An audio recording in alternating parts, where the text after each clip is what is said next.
wicket! Who could forget this magical sporting moment? From the depths of despair to World Cup winners once more. New Zealand are the champions.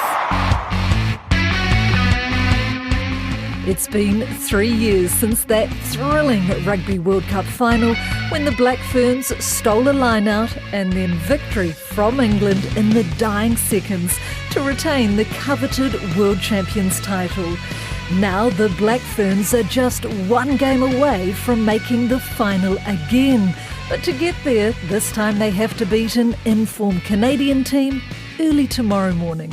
No, I'm not making any predictions. That's too hard.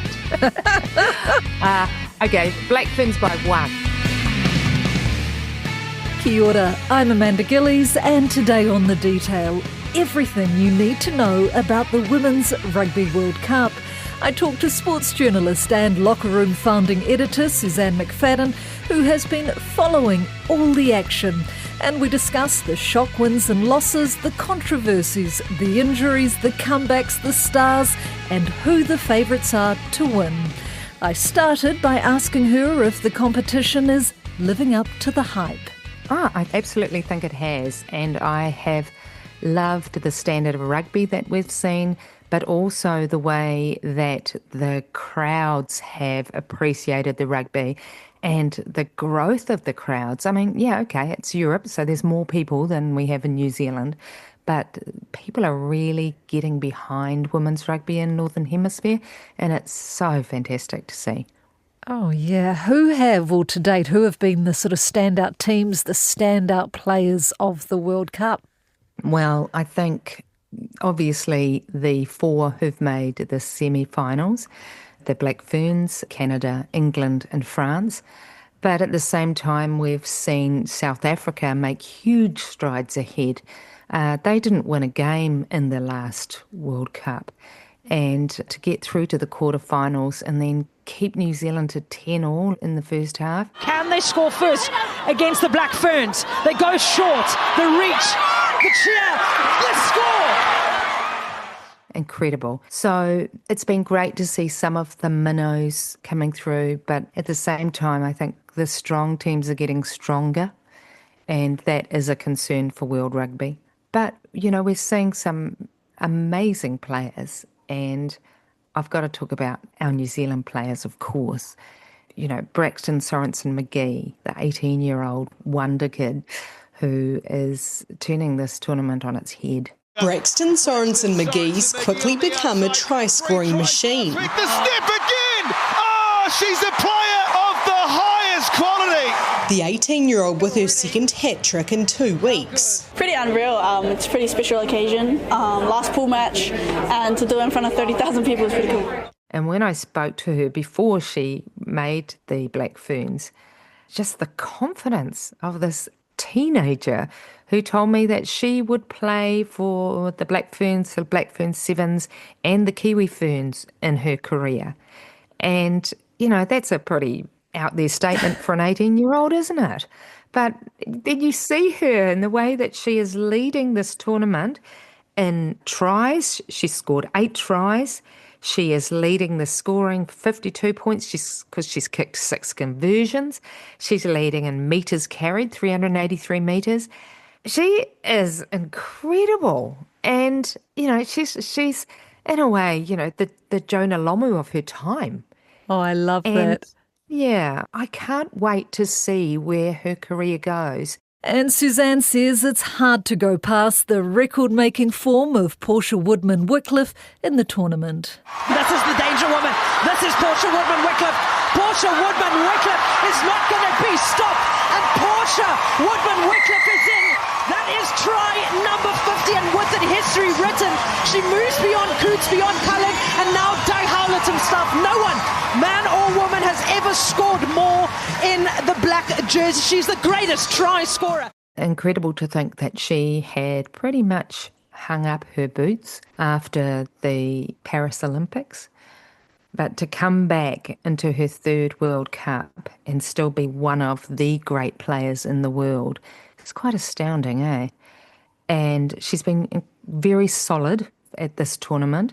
Maybe, Braxton Sorrentson-McGee has stolen a bit of the limelight from her. But it's really interesting when Alona Mayer, who most people will know as probably has the biggest following in world rugby for women, 8.7 million followers on her social networks. And she is picking Portia Woodman to be the player to look out for in this semi-final against Canada, which is really cool. Black Ferns 7-star turned 15 sensation Georgia Miller has also been in outstanding form, but it was announced yesterday she won't be making tomorrow morning's crucial semi-final. The Black Ferns are without Toulouse forward Georgia Miller for their Rugby World Cup semi-final against Canada. An unspecified injury has seen her left out. She played with a strapped left knee in the quarter-final victory over South Africa before going off early in the second half. Kennedy Tukuafu replaces Miller in one of 4 changes to the starting lineup. Sylvia Brunt returns in the midfield, Reece Puri-Lane comes in at halfback, and Tanya Kalu-Navale has had the nod at tight head prop. Canada has named an unchanged team for the semi-final, which Suzanne predicts will be tight. Let's face it, this is going to be a really tough game, quite easily the toughest game that we've played at this tournament. Canada are good. And we had the thriller in May at the Pacific Four competition. I think it ended up 27 all. And after 84 pulsating minutes, they cannot be separated. 27-27. It's a stalemate in Christchurch. So they're not an easy beat, are they? No, not at all. In fact, they're number 2 in the world at the moment behind England. And they've played so well at this tournament. They've really been dominant. They're fast attacking, strong scrummaging. It could be, one of those grinding set-piece struggles that we see in this game. But if we can move the ball around and move their team around, no one in the world really can keep up with our backs. So I think the secret will be to pass it wide as often as we possibly can. Your prediction then, Suzanne, for New Zealand-Canada semi-final? No, I'm not making any predictions. That's too hard. Okay, Black Ferns by 1. That's what I'm going for. We always really turn on the entertainment in semi-finals and finals, and I think it'll go down to another thriller. Look for Sophie de Good, the number 8 for Canada. She is easily one of the best players in the world. She's the best player that Canada has ever had. She's leading the tournament in offloads at the moment. I guess the amazing thing is, she also is their kicker. So she's kicked 17 conversions. She's leading the conversion kicks for this tournament as well. But she's come back from a really serious ACL injury to play at this tournament. So I think Kiwis have got a bit of a soft spot for Sophie. We definitely respect her. We loved her in the last Rugby World Cup. So as long as she isn't too damaging on our chances, really looking forward to seeing her play. Sophie de Good isn't the only World Cup star who has made a remarkable comeback from injury. I think this is the comeback of the tournament. Kopo Olsen-Baker, who was Black Ferns Player of the Year last year, just the bulldozering number 8. She's just so strong. She was 14 minutes into the first game of this tournament against Spain. That was her World Cup debut. And I just remember seeing her tackled awkwardly, going down onto her right ankle and just screaming in pain. She was stretchered off in tears. It was an incredibly emotional moment. Everybody thought that was her World Cup done, including her. Fortunately, she was cleared of a fracture in that ankle, and 3 weeks later, she is back on the field at the World Cup, scoring 2 tries and getting player of the match in the quarterfinal against South Africa. Absolutely stunning comeback. This is really important to her because she missed the last World Cup with a foot injury. So to be out there and playing in the semi-final and possibly the final would be the icing on the cake for her still young career. She's only 23. England dominant, Scotland again gallant, but it is England who go through to the final four of their home tournament. England 40, Scotland 8. France knew they had to dig deep. They dug deep. And France will advance to another semi-final. France beat Ireland 18 points to 13. In the other semi-final, England take on France, the favourites versus the unpredictable. England, I think, will win that convincingly. France have just lost 2 forwards, one taken out for dangerous tackle, but the other, Axel Bertomeu, she bit the arm of Irish player Aoife Wafer in that last quarterfinal. Wafer was right in there competing hard for the ball, trying to get a turnover, and that's when Bertomeu allegedly clamped down. What's quite significant is that the ref, the TMO, nobody picked it up during the match itself. Missed it completely. Wow. I mean, it sounds like it's caused a huge reaction, especially online. Saw one comment calling it disgusting. Mm-hmm. Just your reaction to that once it came out. Look, I think it's one of those heat of the moment things that she had the ball and Aoife was trying to take it off her. And so, she couldn't get her arm free, so she just bit it. But she has come out and apologised for losing her cool and admits that that's got no place on the rugby field in the women's game or in the men's game, to be honest.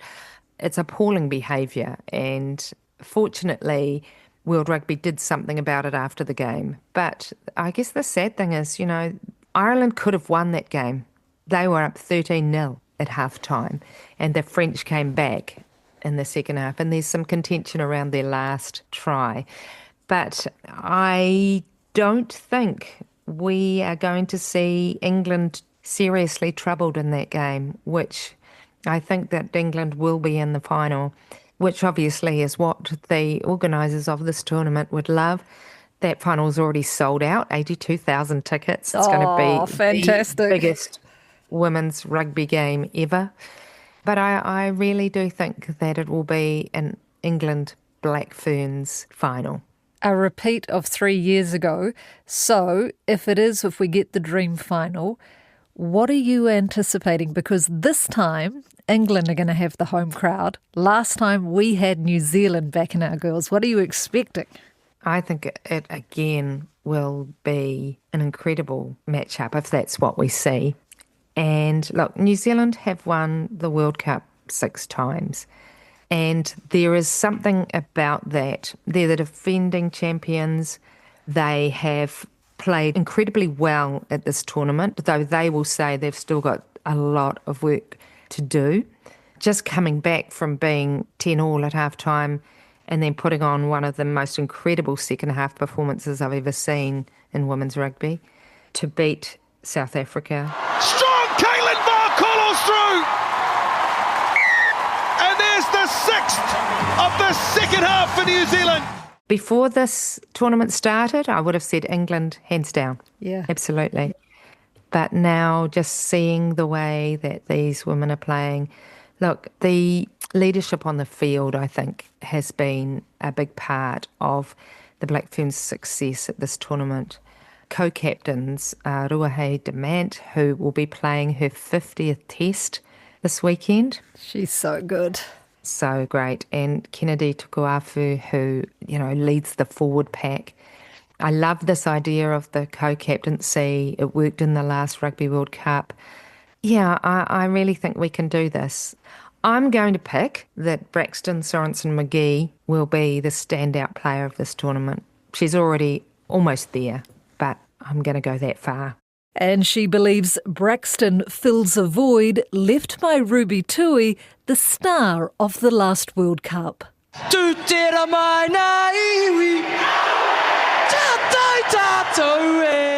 And there's been a lot of disappointment in the lead up to this tournament that Ruby Tui wasn't selected. And I've heard people say, well, I'm not going to watch this Rugby World Cup because Ruby's not in it. But I think Braxton could be a great role model for young girls as well. And for those who need a Ruby Tui fix, she is on the sideline commentating. Well, most of the time. Welcome back to some post-match analysis. I wish I was meant to have a co-host, but she's been too busy signing. Oh, okay, thank you. Thanks for joining us finally. York is crazy. Yeah, I know. Absolutely crazy. But this was next level. There were so many Black Ferns jerseys in the crowd, but all you could hear was España, España, and it went on long after kickoff. It was crazy. I think because we've seen a bit of Ruby as a commentator at this tournament. We've seen that sparkle and that enthusiasm, and she's great at her job. She's great behind the mic. She's hilarious in front of the camera. And, on the field, we've definitely got those sparks, but perhaps, off it and the after-match interviews may not be as flamboyant and funny as when Ruby was playing. But the fact that she's there at the tournament and she's playing a role in it, I think, that's her future. And I'm thrilled that she's there in a role, still influencing young girls and showing them that there is a pathway, through the ranks to the Black Ferns and beyond, which is, another thing that women's sport really needs. Oh, absolutely. Do you know who else I'm missing? And I don't know what your thoughts are on this, is Wayne Smith. Or Sir Wayne, as we call him now. Is he being missed, do you think? Obviously, Alan Bunting has done a great job with this team. He's come in with stability, calmness, brought his Sevens experience, knows a lot of the girls from the Sevens environment, has helped a lot of the new players with that transition into professional rugby. If you look at his win-loss record, which is unfortunately the standard to which you are measured as a coach in this country, you might say his record has been kind of average. But of course that all changes if the Black Ferns win this tournament. He was brought in to the last Black Ferns campaign by Wayne Smith to help with the culture, which he obviously did, and he brings that as well.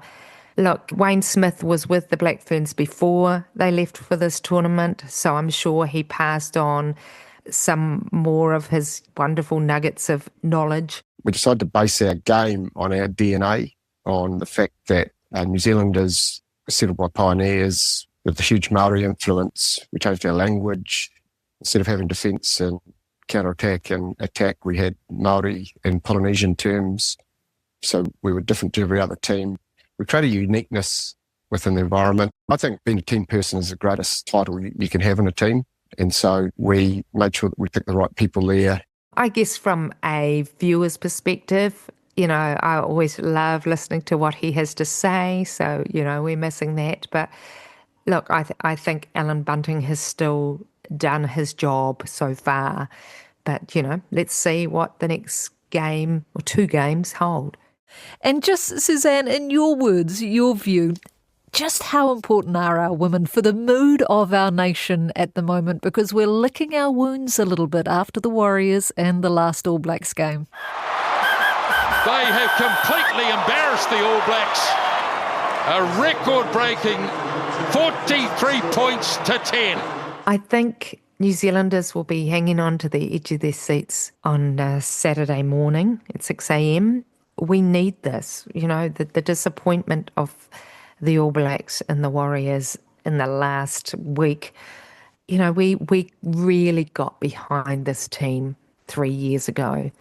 And there has been some disappointment with the public in mainstream media coverage of this tournament. Look, we all know how hard it is to get women's sport in the limelight, and it always kind of comes down to these last few games, though. This is when Kiwis really get behind teams. It's when they get to the crunch part of the tournament. So I think there'll be a lot of people watching at 6 a.m. It's a much better time than any of the other games in this tournament that the Black Ferns have played. Much more. It's much more, for me, it is the appetising maybe for the country to watch it at 6. Thank you. You've taken the words out of my mouth. I love that. So what's your message to New Zealand when it comes to the semi-final? What do you want to say? Oh, get in behind this team. You know how exciting, what brilliant rugby they play. You know, personally, I find them a lot more entertaining than the All Blacks. There'll be lots of people who argue with me on that, but currently they are setting the rugby world alight with their try scoring, with their innovation. I'm loving what we're seeing, and if you haven't watched any games in this tournament yet, please watch this semi-final. I think it's going to be a thriller. Canada are incredibly strong, and we always have great games against them. So if you're looking for a replacement for the male sport that you've been watching lately, come and watch this.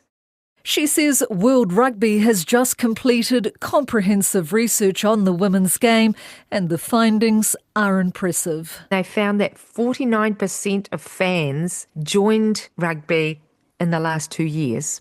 Wow. Engagement is up 65% since the last Rugby World Cup, and that's mostly in South Africa and the United States, really interestingly. Maybe big thanks to the red-lipped Ilona Meyer.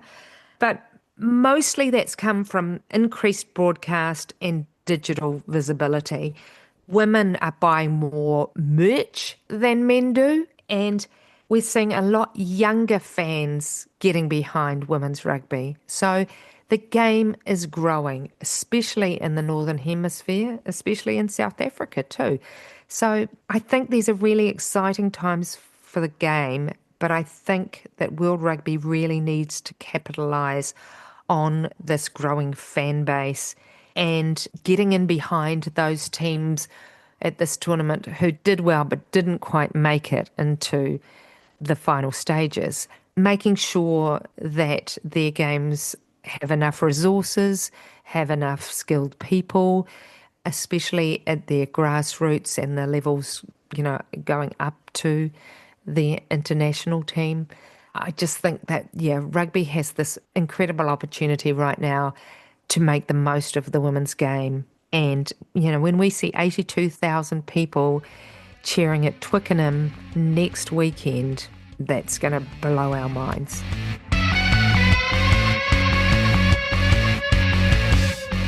That's all for today. The Detail is a newsroom production supported by RNZ and New Zealand On Air. Thank you to Suzanne McFadden. This episode was produced by Gwen McClure and engineered by Mark Chesterman. I'm Amanda Gillies. Mā te wā.